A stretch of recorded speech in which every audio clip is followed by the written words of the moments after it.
Well, hello there and good day. Thank you for joining me. I am PDP, and today we're talking about Crusader Kings 2 in our tutorial series. This is part 5. We're supposed to be looking at the military tab today, but it's really hard to do that as a 2-province miner. So we're going to switch characters, or as some might call it, tag swap. To do that, you have to first of all not be playing an Iron Man game because you cannot use console commands, which could be considered cheating, unless you're doing a debug thing or a tutorial, of course.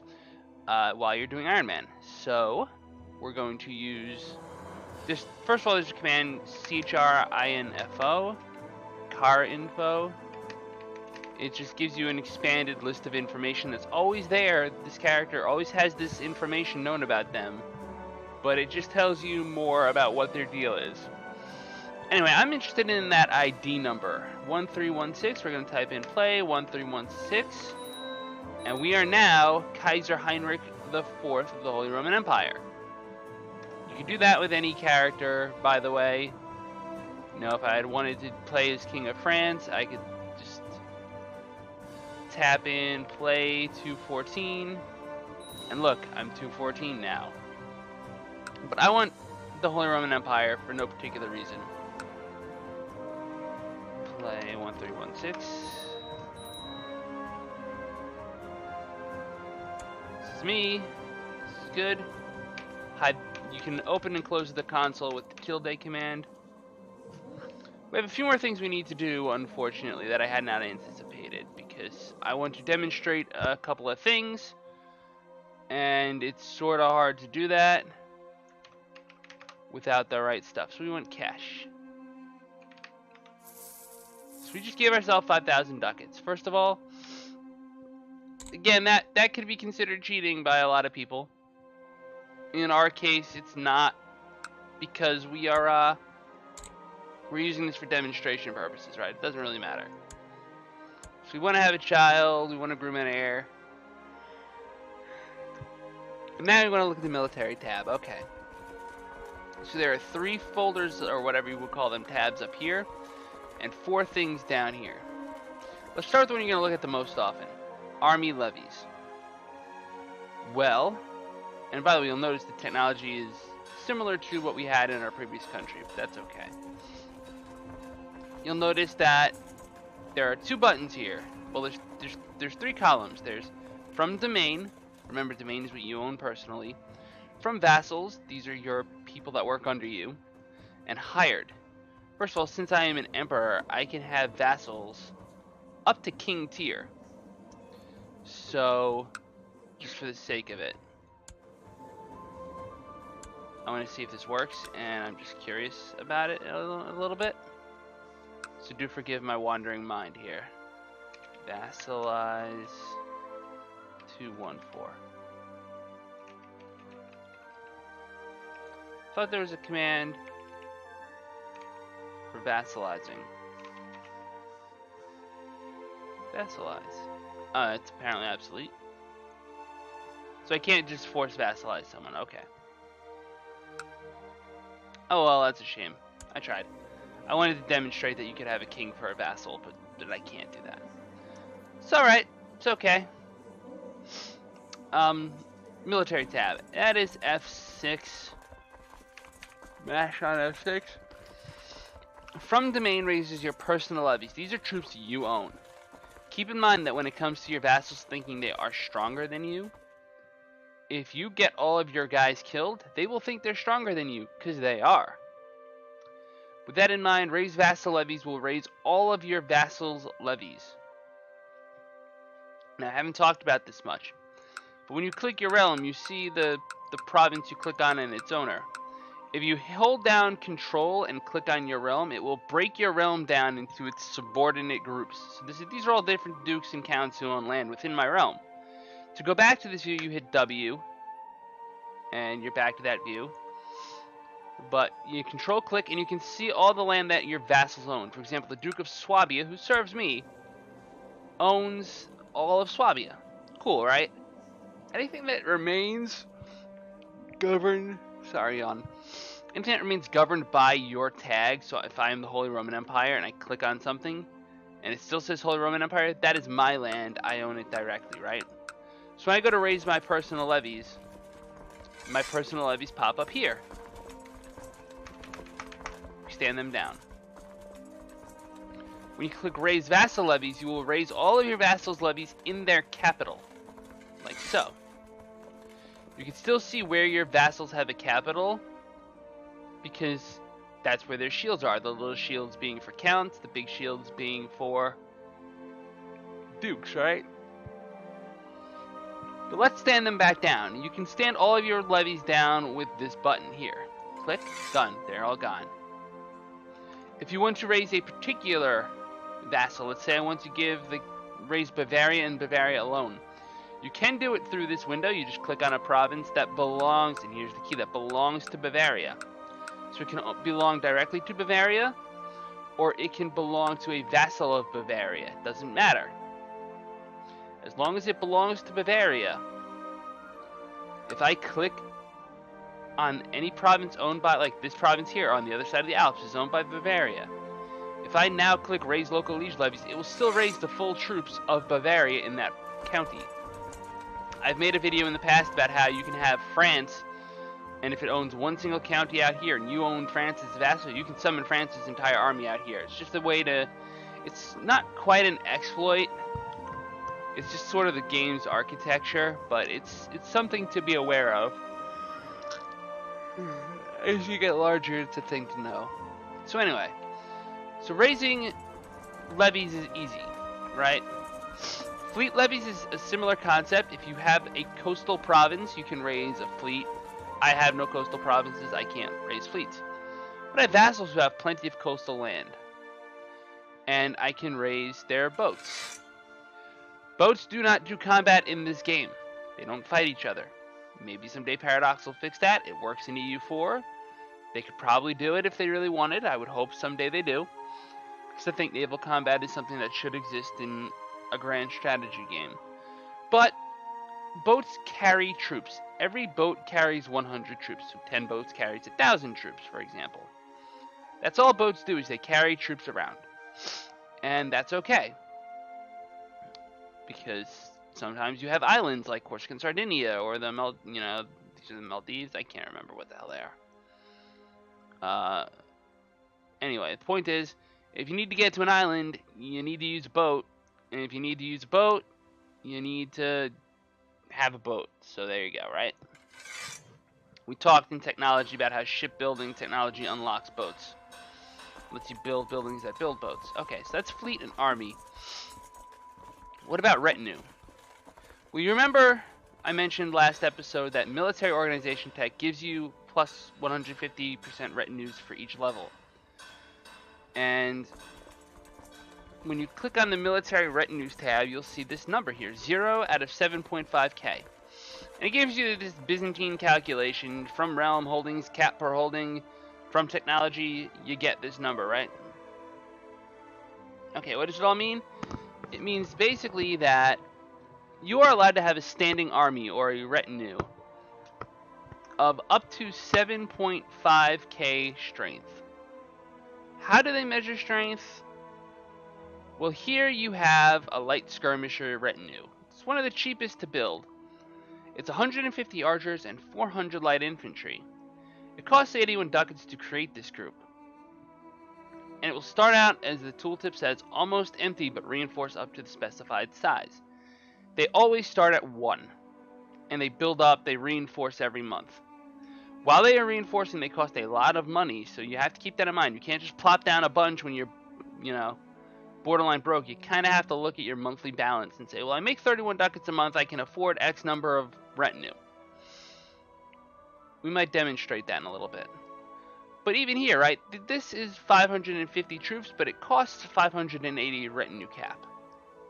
Whereas here, this particular retinue is a knight retinue. And by the way, there's always a cultural retinue. Your culture has a retinue attached to it. It's always the bottom one, right? So for a German character, it's knights. And here's a weird thing, right? Okay, so this is telling me I have a combat bonus against Frankish and Norse and Germanic other units, right? Cool, okay. But this knight retinue is 250 troops, but it costs 1,200 200 retinue cap. That's a lot compared to 580. And Crusader Kings 2 is, let's be honest, a numbers game. The larger your army, the better your chances. Yeah, an army made up of purely light infantry isn't going to be that strong, but if you've got 5 times the guys, you'll probably still win battles, right? And if that's a cheaper way to go about it, that's fine. I have to disclose, there are retinue calculators out there. You can Google that if you'd like. That will tell you all sorts of specialty things about retinue and what the optimal retinue is for your technology and everything. That's fine. I've never been in a position where I've needed to min-max that badly to win the game. You know what I mean? I've always been able to do okay without it. So when you build these, it has an initial cost, it has a monthly cost, and it has a reinforcement cost. So I'm going to click this button once, and it's $579, but it's really $580. And you notice how this guy popped up in my capital of Nassau, or as Trigger would call it, Nazu. And I'm going to build 3 of them. 1 for each flank, left, center, middle. We haven't talked much about combat, but basically you just know right now there are 3 flanks, left, center, middle. I always like to keep my retinue balanced. And we'll build 3 knights as well. It's reinforcing at 60 soldiers per month. Now let's go ahead and we'll build 3 shock retinue, because they have heavy infantry, and heavy infantry are important too. There you go. So these 3 retinue, as you hover over the unit, it's only 9 men right now, right? And by the way, if you send these 9 men into combat and any of them die, you lose the unit. If a retinue unit is completely wiped out, it is gone, and you have to buy it again. So if you find yourself losing big retinue battles because you weren't paying attention like I often do, you end up just having to pay more, which is annoying. It will reinforce 79 soldiers per month. Those soldiers all get sent to the retinue. It costs a lot of money. There are 2 ways you can reinforce, 3 ways technically, but one of them is not reinforcing, so it doesn't count. You can reinforce at half speed, which you see half the number to 38, or full speed. 2.5% is full speed, 1.2% is half speed. It halves the cost commensurate. In other words, it costs money to reinforce. The game's not telling you right now, but that 3131 is not 3131 anymore. So retinue is really useful once you're in a stable position and you have time for it to build up, because eventually this army will build up to, and I know it says 7,400 here, but it will really build up to 3,150 troops. But if you notice something, I only have 1,437. And that's all from vassals, pretty much. This extra army is going to really make it a lot harder for anyone to think they can tip the scales and overthrow me, which is a good thing. My sister is the heir to the Holy Roman Empire. That's cool. Or at least she's the heir to my lands within the Holy Roman Empire. I'm what, the Duke of Franconia? Yeah. So, my sister is Princess of the HRE, heir to Franconia, but she's not heir to the HRE. Interesting. I guess because women can't be HRE. Alright, so anyway, I'm rambling. What else in the military tab is important? Well, first off is the vassals window. This is where it lists all your vassals. You can sort by, rank, and it will tell you how many troops your guys are providing, how much they could at most. I invite you to take your time and go through this. It will tell you pretty much everything about what their armies can give you. If you make them like you more, or in some cases, if you change the laws, you can shift around how many troops they can give you, and that's a good thing. Then there's mercenaries. Mercenaries are what they sound like. They're armies that you hire. Because numbers matter in this game, they're usually the determining factor. By the way, you can have vassals. Typically, you'll only see the Varangian Guard as vassal mercenary companies, but there's always little gimmicky ways to get mercenaries as your vassals, which makes them super cheap for you and no one else can hire them. But I digress. As you scroll through, you'll see the cogs, or the galleys. Those are just boats. You're just hiring boats, so you're not getting actual soldiers. Keep that in mind. They're expensive, If you absolutely need some boats, they'll help you. Anyway, I have $1 bajillion, right? And I could hire anyone, but keep monthly cost in mind. First of all, you need to pay an upfront cost. For the Pesheng band, for example, it's 175 ducats. You pay that, you get their army. They arrive at or near your capital. If your capital is under siege, it'll arrive next to it. But it won't arrive at full morale. It starts to build morale up. But you get these 1,750 troops. It's the exact proportions are displayed here. So if you had a 1,750 army made up of all light infantry, that would be weaker than this army, mostly light cavalry, horse archers, right? But it's going to cost you more too. See, here's an example of a similar number of troops. And by the way, their summoning cost, their initial down payment is similar. But look at the monthly cost. The Pesheng band is 27 rather. The Bulgarian band is almost half of that. You're only getting 250 more troops. You can almost hire, down payments aside, you can support 2 of these for the cost of 1 of these. Monthly cost matters a lot because you don't just summon mercenaries, throw them into battle the next month, and you're done. You summon them, you let them take a little time to build up, you fight a couple of battles until your enemy is decidedly weaker than you, then you can let them go. Anyway, there's all different sorts of things. Some mercenary bands are really big. The down payment for these guys is like 1 year's worth of supporting them. So just keep in mind, some and this is a powerful mercenary company. 3,420 heavy infantry is huge. But that's just a thing. Holy orders. We don't have any holy orders right now. I don't know of a way to force spawn them. They typically spawn when the Crusades start and or when certain religious sites are threatened by infidels. And holy orders are basically mercenaries that you hire for piety instead of cash. And as long as you're at war with a religious enemy, especially if you're defending, you don't have to pay upkeep for them. So they're just something to keep in mind. And finally, there's the Allies in War tab. It is what it sounds like. If you have allies that are in your war, that's cool. Another feature to keep in mind is the rally point. You can set a rally point, and you can do this for naval or for military. And you can set a rally point. Let's call it Wurzburg for now. Let's raise our armies again. All of my armies will immediately want to go to Wurzburg. It's just the way they work.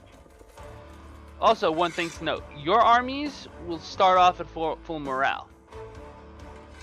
Your vassal levies will not start off at full morale. They have to build up. So just keep that in mind. Final note. I'm going to highlight this. I'm going to hit the X key as if I want to delete this. You see how this is red? If you notice the red, do not delete it. Because if you just ban your retinue, you have to buy it again. Anyway, I just wanted to give you an overview of the military tab. That's F6. You have your retinue on your left where you manage your retinue. You have your army levies where you can summon up armies on a massive scale. If you want to summon a specific person's armies, make sure you're in their territory and hit the Z key. And yeah, you can summon them on their capital, or you can summon them outside of their capital. Doesn't matter. You will summon their whole army. You will summon their army and all of their vassals. You'll notice that, by the way, it lists him as having 1,420 men, and I'm only summoning 1,200. He's not obligated to give me all of his troops. He gives me a share of his vassals' troops as well. It's just basically a pyramid scheme. It works though. Anyway, I just wanted to show you the tab. You hit W to go back to the political map mode. That's really about it. If you have any questions, please leave them in the comments. I'm happy to help answer whatever I can. If you enjoy this tutorial series, please hit the like, share, and subscribe buttons. It really does help the channel grow. It lets me know that you're watching these so I can make more of them. And I really do appreciate it from the bottom of my heart. And as always on this channel, La Paz.